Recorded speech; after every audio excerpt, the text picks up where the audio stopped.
Sa ulo ng mga balita sa Pangasinan. Mga kabataang Pangasinense, wagi sa International Robotics Competition. Mga indigent senior citizen ng Binalonan nakatira ng tulong. At interactive fountain ng Pangasinan Capitol Complex, bida sa prenup shoot ng isang couple. Unang ratsyada!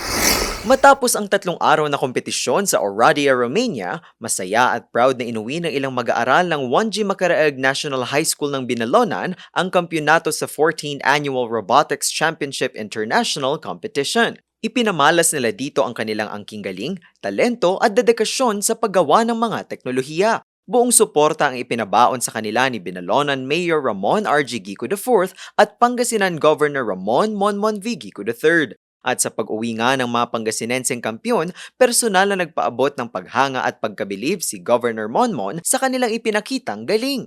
Inspirasyon sila ng gobernador sa patuloy na pagbibigay prioridad sa edukasyon at pagsuporta sa iba't ibang mga talento ng mga kababayan. Ngiti at pasasalamat ang namayani sa isinagawang DSWD Social Pension Payout para sa mga indigent senior citizens ng Binalonan. Kasama si Binalonan Mayor Ramon R.G. Gico IV, personal na kinamusta ng ahensya ang mga minamahal na lolo at lola ng bayan habang ipinamamahagi ang social pension na magsisilbing dagdag tulong sa kanilang pang-araw-araw na mga pangangailangan. Layunin ng programa na mailapit at maiparamdam sa mga nakakatanda ang kanilang kahalagahan sa komunidad. Bukod sa mga tulong na ito, patuloy rin ang mga programang isinusulong ni Pangasinan Governor Ramon Monmon V. Gico III para sa kalusugan ng mga senior citizens. Kabilang dito ang G-Consulta program at pagrerehistro sa kanila sa Yakap program ng PhilHealth. Dito'y nalilibre ang kanilang mga check-up, gamot at bitamina. Our vision back then was to make this place an attraction for local and non-local tourists, make it bright, make it safe, make it walkable. Ito ang pangarap ni Governor Ramon Monmon V. Gico III sa ginawang interactive fountain sa Capitol Complex ng Pangasinan.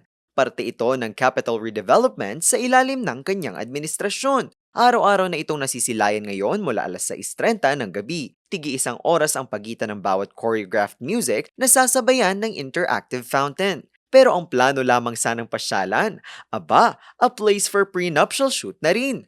Makulay, Instagrammable at talagang shot-worthy ang bawat kuha sa magsing-irog na ito. Ayon sa photographer at uploader na si Phil Diaz, sa ganda ng lugar, malaki ang potensyal na magiging paboritong prenup location ang Capitol Complex. Patunay lamang ng tagumpay ng mga plano at vision ni Governor Monmon para sa Pangasinan. Kaya't kung naghahanap ka ng susunod na pupuntahan para sa iyong perfect picture, bumisita na sa Pangasinan Capitol.